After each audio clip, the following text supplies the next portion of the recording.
Grace United Church in Wellsville, New York. We're glad that you're joining us for worship today. We hope that you enjoy the service and that you find it meaningful and applicable to your everyday life. You may have heard this phrase. It's about first responders, the people that you see running in when everyone else is running out. Now, that phrase has become a kind of street-level definition of first responders, of firefighters and police officers, paramedics, and other emergency personnel. Recently, I learned that some of our own congregants are first responders, including Brian Salmonson, Dan Marsh, Karen Pratt, and Jim Lewis. Do you remember the first time you heard the term first responder? For some of us, it was on September 11th, 2001. On that day, many first responders did, in fact, run into the burning Twin Towers to rescue victims. But as the buildings collapsed, they never had a chance to come back out. They are rightly honored for their sacrifice. It remains true today that emergency response workers are quick to go into dangerous situations to help others. But in some cases, they're not quite the first responders. In some emergencies, that role is filled by whoever happens to be on the spot, sometimes persons who are not trained professionals in an emergency response situation. We heard amazing stories about how bystanders came to the rescue of victims just weeks ago at the Buffalo grocery store at that shooting, as well as in California at that church shooting. Random strangers may unexpectedly find themselves in the role of a first responder to another person. Sometimes it's a driver who witnesses a bad crash on the highway and stops to offer help. Or it might be a passerby who sees a house on fire and rushes in to help the residents get out. And then sometimes it's someone at a mass shooting who directs people to shelter or to a way out of the building. Or a person afterwards who comforts a gravely wounded victim who might expire before the emergency workers are able to arrive. In fact, in some emergencies, the first responder may be a child. Following the shooting at Sandy Hook Elementary School, a coalition of organizations came together to develop a program called Stop the Bleed, which teaches civilians how to administer first aid after a shooting. The program even supplies bleed kits. On a 60 Minutes report on CBS, Broward County Medical Director Dr. Peter Anventi said that his 12-year-old son was so afraid of returning to school following the Parkland shooting that he decided to help him by training him how to stop bleeding. My first instinct was, he needs a bleeding kit, his dad said. Now this training is offered across the country in schools and hospitals and community centers. After I heard about the training, I signed up and took it at the UT Hospital in Knoxville, Tennessee. It was an evening class, a lot like a CPR class. They taught us what we might anticipate if we were to encounter a victim of a shooting or of an accident where they were bleeding badly. We learned a lot of things. Things like if someone is hemorrhaging, you likely have less than 5 minutes to save their life. Then we learned and practiced first steps that we could take that could save them. You never know when you might be the first responder at the scene of an accident. In our New Testament story today, we might use the term first responders to characterize the entry of Paul, Silas, Timothy, and Luke into Macedonia. They were not alerted by a radio call or an alarm like emergency workers usually are today. But Paul and his co-workers received the 911 call through a nighttime vision. Here's how it began. During the night, Paul had a vision of a man of Macedonia standing and begging him, "Come over to Macedonia and help us." After Paul had seen the vision, we got ready at once to leave for Macedonia, concluding that God had called us to preach the gospel to them. Paul's team understood this as a call from God. Now, if we backed up to verse 4, we'd learn that Paul and Silas were traveling from town to town, strengthening existing churches. At one point, they had planned to preach in Asia, where Turkey is today, but the doors kept closing. So when Paul had this vision, it was clear to him and to the team that God really wanted them to go to Macedonia. They needed help there. Now, here's a question for you. What would be your response if you were told that you might be a first responder in someone's search for faith? It might be like, who, me? I'm no professional. Or you might say, I would suggest that you talk to my pastor. But you're the one to whom the person addressed the 911 call. That is, the person that has some connection to you that caused them to speak out about their need.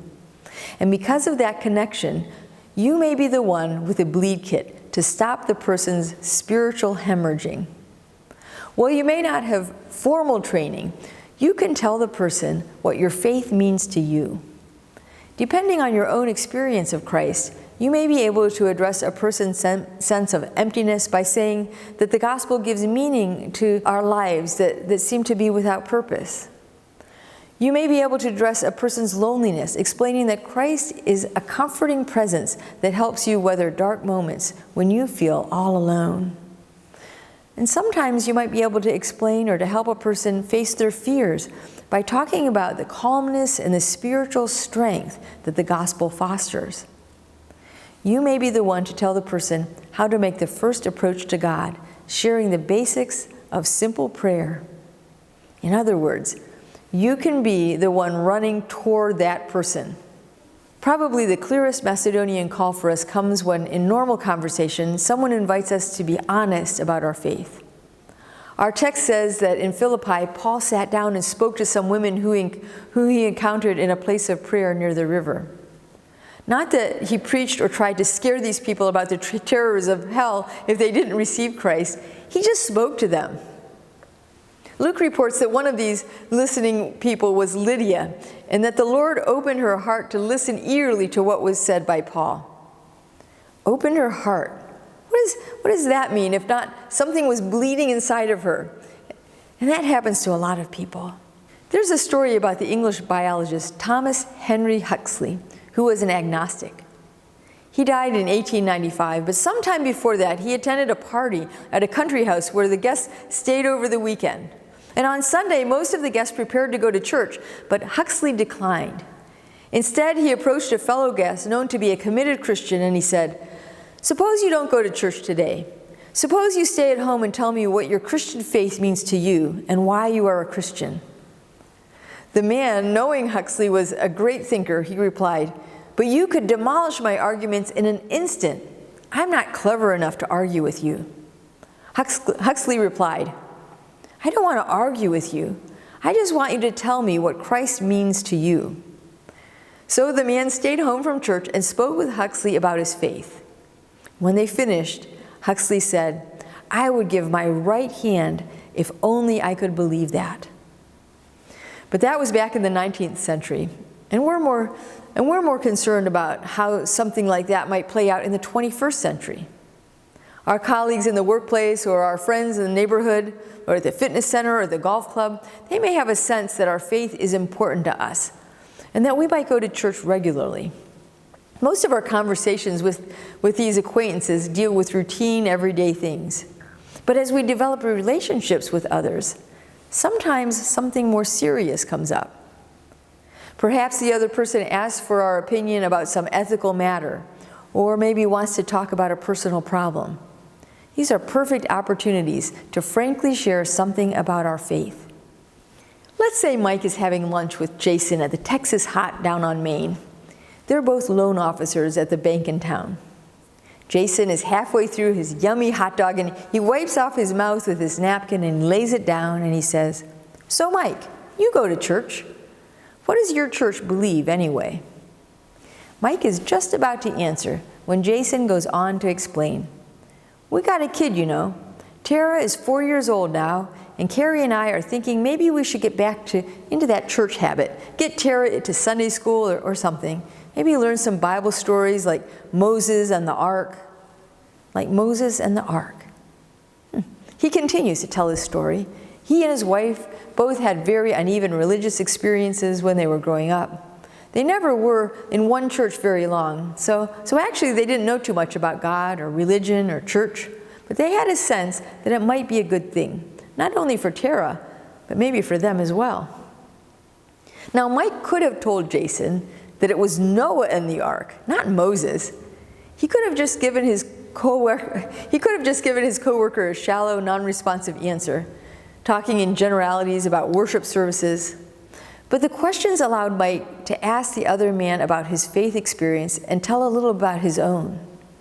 Mike didn't go into great detail, but he tried to respond at least at the level of interest his friend had expressed, and said something about what his faith meant to him and the role that it played in his family, and so on. Jason appreciated the feedback, and why not? They were friends. The subject had come up naturally, and Mike didn't try to beat him up with the Bible. Surely in moments like that, when someone is asking for information and inviting us to be a first responder, we can be unembarrassed witnesses for Christ and share our faith in an honest way. This is like the person who puts gauze on a wound in a grassy field. So what should be in our bleed kits? At least 3 things. First, some statement about what knowing Christ means to us, what it means personally. Maybe something like, because God is in my life, I no longer. Or because God is in my life, I've been able to let go of. Or because God is in my life, my outlook is more positive, and then tell why. Second, a willingness to help someone pray a beginner's prayer, such as, Jesus, come into my life and help me to follow you. For a lot of people, they just don't know how to begin a relationship with God. It's as uncomplicated as having a conversation with another person. We are opening ourselves to greater things. Third, a suggestion about where that person might learn more or grow in this new experience. That might include an invitation to accompany you to church, or if they're a reader, maybe something to read like C.S. Lewis's book, Mere Christianity, or an introduction to someone who is more fluent in the language of faith.